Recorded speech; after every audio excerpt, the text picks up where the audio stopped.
everyone, how are you? I'm good and welcome to my channel, Nini Storytime. If you guys have any suggestions for stories, just comment down below. And please like, share, subscribe, and click the bell icon. That's enough for now, so let's read a story. Today we're going to read The Bell of Justice.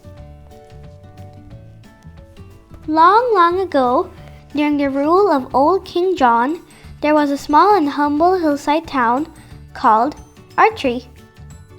One day, King John's procession came to Artry. Trumpets blared and grown men wept as the gallant king rode through the small town streets. When King John reached the town square, he proclaimed, "By my royal order, a great bell shall hang here. Whenever any person is wronged, they shall ring the bell. And when this bell of justice is rung, the town's judge shall correct whatever wrong has been done." And so the bell was hung in the town square, and the king's orders were obeyed. For many, many years, the bell of justice was rung when wrongs were done. When a farmer's livestock was stolen, he rang the bell. When a grandmother's special fruit of pie was swapped, she rang the bell. When a child was bullied, he or she rang the bell. And in each and every case, the town's judge would come and bring justice to those who had done wrong. Yet, all things come to an end, and so did the town of Artry's love for the bell of justice. After many years of not being used, the bell fell into disrepair. It rusted and its rope unraveled and fell off.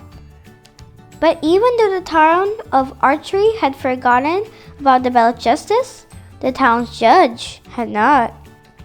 He called to one of the town's workers and said, "Please go out into the woods and get a long vine. We will tie the vine to the bell so it can be rung once again."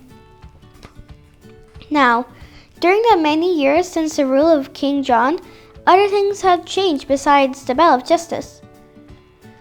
During King John's reign, legend tells us there had been a brave and gallant knight called the Knight of Artry.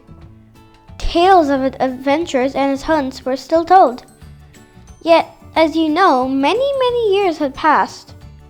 Knights, just like bells, grow old and rusty when they are not used. The Knight of Artry was no different. His hair had grown gray.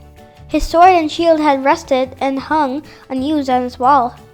He sold off his horses, hawks, and the rest of his hounds, his vineyards, and his gardens, and all of the rest of his worldly goods. The old and gray Knight of Artry was content to sit in his house and count the piles of gold coins that he had made from selling everything he owned. The only possession the knight kept was his favorite horse, who had so often carried him into battle. Although he kept the horse, the knight did not take good care of him. "Why should I ever feed this old horse?"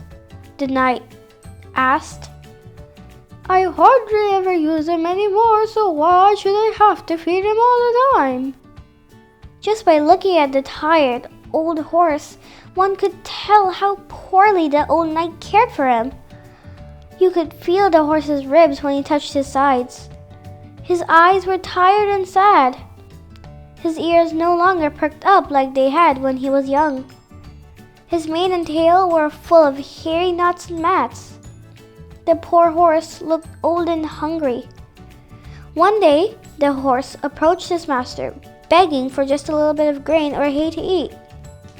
"It's not a holiday or any other day on which I might use you, so I don't see why you should expect to be fed," said the old knight. And with that, the Knight of Artry turned away his favorite horse and faithful companion. As the tired old horse trudged out into the hot summer sun, his belly begged for something to eat. The horse wandered through dry pastures, finding no fresh grass to nibble on.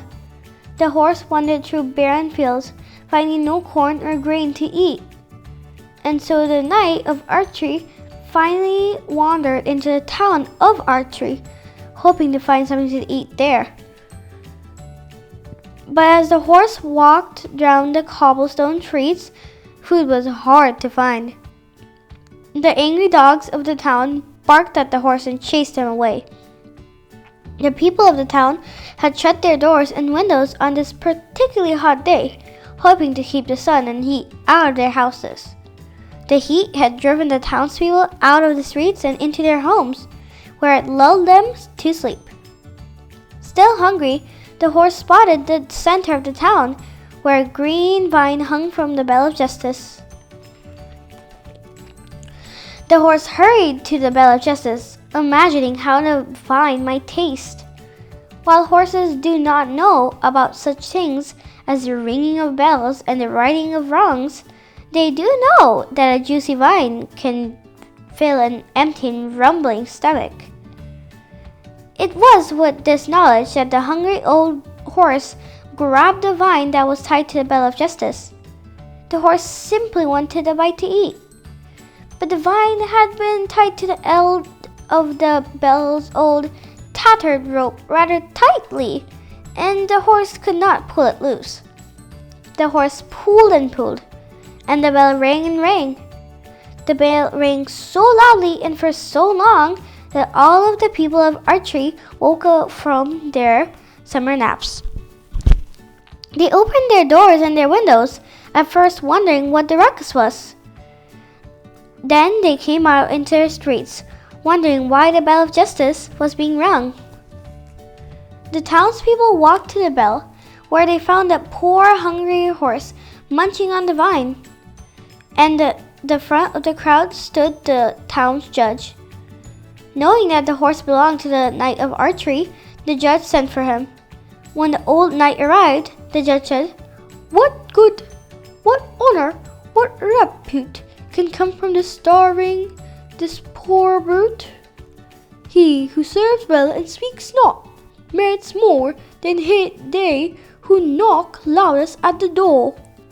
Therefore I decree that as the steed served you in youth, you shall take heed to comfort his old age and to provide shelter, food, and field beside." From that day forward, the town of Arty took good care of his old horse, and the people of the town never forgot the good that the bell of justice could bring. The end. So how was it? Comment down below. And if you guys ever have questions, also comment down below. Bye!